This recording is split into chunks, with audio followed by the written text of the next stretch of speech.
teacher. So anyway, just to give you a real quick rundown of our background.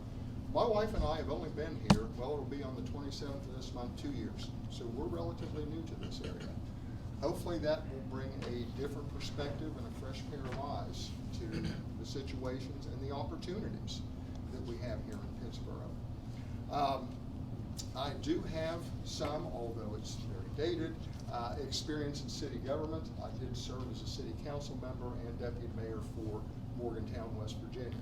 So at some point in time, Pittsboro is going to be the same size as Morgantown, which was 26,000 permanent residents, and then you layer on another 20,000 students, which is a whole different story. So bottom line is, came down here, and a friend of mine came to visit me. We had lunch at Burley's one afternoon. He loves meatloaf. But anyway, he looked at me and he said, well, are you going to run for city government down here? And I looked at Bob straight in the eye and I said, why would I want to ruin a perfectly good retirement to do that? But obviously my philosophy has changed, my priorities have changed, so Pittsboro is the reason why I'm coming out of mostly retirement.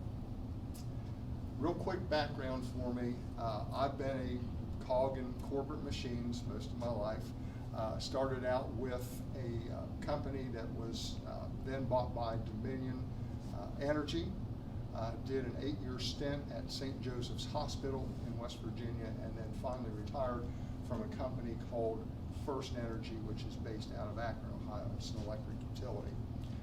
In all three of those organizations, safety of our employees was the top priority.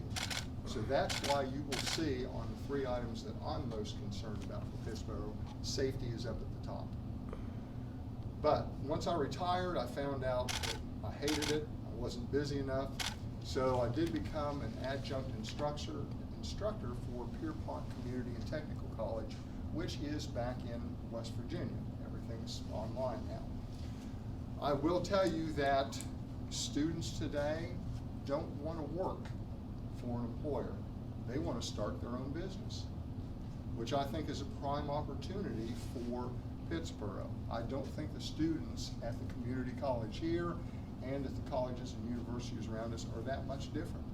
So they're going to be looking for opportunities. I think we need to provide those to them. On Tuesday of this week, I did have an opportunity to attend an event that featured candidates for the towns of Carrboro and Chapel Hill. So I went around and introduced myself because I wanted to find out the issues that they were dealing with, which are very similar to the ones that we're dealing with here.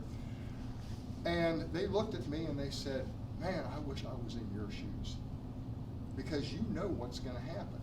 And almost to every candidate, they wish that they could go back 10 years before and change things the way that they did. Well, guess what? This is the start of our 10-year period. We know what's going to be happening to a great extent here. So we need to create those opportunities. We need to solve those problems and bring ourselves together to do that. Let's not miss out on that opportunity. But let me get back to the 3 things that I believe are important and hopefully are important to you. Number 1, safety. I look at things such as intersections, crosswalks, even the minutia that, in our development there was an abandoned well there. Well, fortunately, I was able to work with city staff to get that taken care of. That well is going to be filled in and capped off with 6 inches of concrete, and therefore, there's not going to be any hazard to children, pets, whomever there. So, want to look at that. I also think that we need to start looking at, expanding our community policing and getting more people involved in that, getting a better dialogue with the police department. Because as we expand, there's going to be issues that are going to have to be dealt with. So I think getting on top of that, developing the structure now is going to be important for us. Now, quality of life. My golly, that is a broad category. But the things that I'm looking at of course, are affordable housing. So, as everyone said, it's a complex issue, so we're going to have to deal with that. But as folks have talked about getting expertise, I will tell you, in Morgantown, West Virginia, we had a lot of citizen advisory committees, and I'd really like to see more of those here. We had a BPAC, which was Bicycle and Pedestrian Advisory Committee.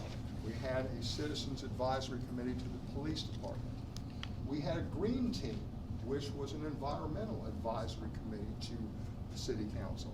So those are the things that I'm looking at to get more citizen involvement and citizen engagement in our issues, because the things are going to get more complex, not easier. And then finally, stewardship. You know, let's take care of the environment, our habitat, because, you know, unchecked development is not a good thing. It's not good for the health and well-being of the community.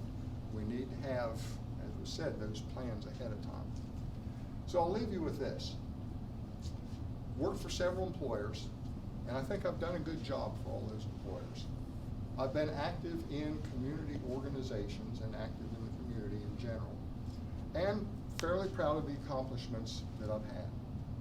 But this is what I really want.